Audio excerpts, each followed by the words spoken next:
What's up YouTube, Dan the Fix-It Man. Got another quick video here for you. I'm going to show you how to change your oil pressure switch or oil pressure sensor on a 2011 Honda Pilot. Got a check engine light. This one actually, not only did the light come on, but this went into safe mode or limp mode. The code we got on this was a p3400. Essentially, it's the Cylinder Deactivation System Bank 1.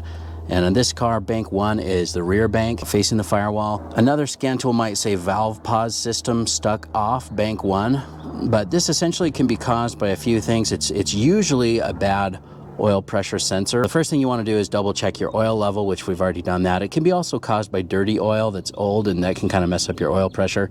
But this oil was recently changed, so we're hoping that it's just the faulty oil pressure sensor, and that's what we're going to go ahead and change. Since this is a pretty inexpensive part, we're just going to start with this, and hopefully this solves our issue. So the first thing you need to do is take off this top engine cover, and that's just a big flathead screwdriver. Just put it in these two little slots and turn them a quarter turn, one on either side. And then we just lift that off and set that out of the way. All right, now on the rear bank, your oil pressure sensor is right down here. We just need to disconnect the electrical connector on here. Just press that in and pull it back. I just have a deep 24mm socket on a little breaker bar here, and just carefully slide that over the sensor, break it loose, and just unscrew the old one. Now be careful not to drop the sensor when you do this.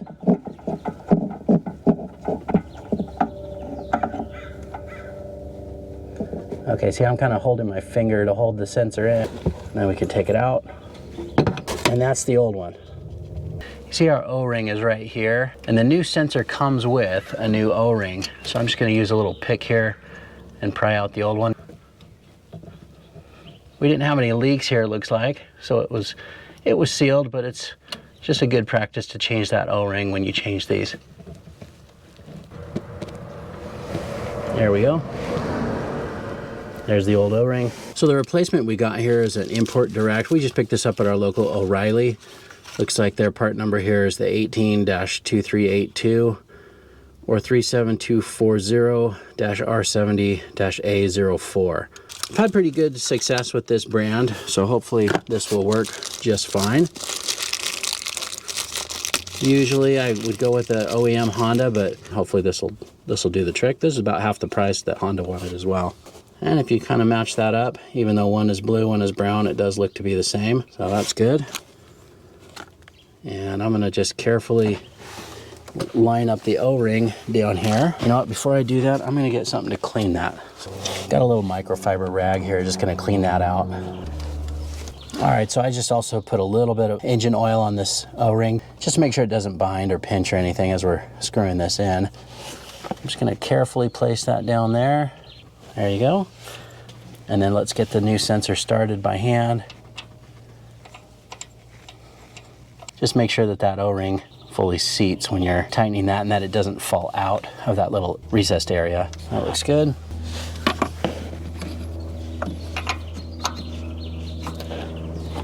I looked up the torque spec on this, and it's 18 foot-pounds. It's about the same that you would do spark plugs.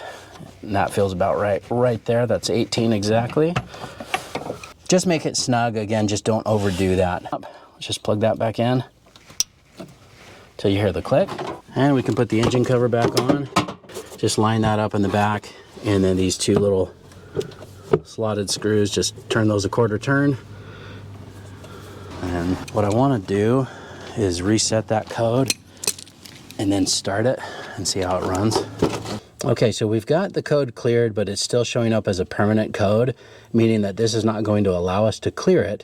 We just need to start the vehicle, probably run it for a few drive cycles until the computer reads that everything is okay. So let's go ahead and do that. Let's start it up. It was really struggling earlier. See, it's running a lot smoother now. And let's take it for a quick test drive, and then we'll come back and take a look. All right, so we just took it around the block. Everything's running great. It's got the power back and running like it normally does. I just wanted to double check and make sure that we're not leaking any oil out of that sensor, make sure that that O-ring is sealed properly, and it looks like it is. And that's it. So it'll probably take a few drive cycles to get rid of that permanent code, but we don't have any check engine lights on the dash after a short drive. Everything's running great, sounds great, and I think we're good to go. I hope you like the video. Please give it a thumbs up and subscribe if you don't mind. That does does help me out. I'll get a link in the description to the replacement part for this as well. We got this local at our O'Reilly and it's about 45 bucks. It came with the O-ring, but if I can find the OEM replacement online, I'll get a link to that in the description for you as well. Thanks so much for watching and good luck.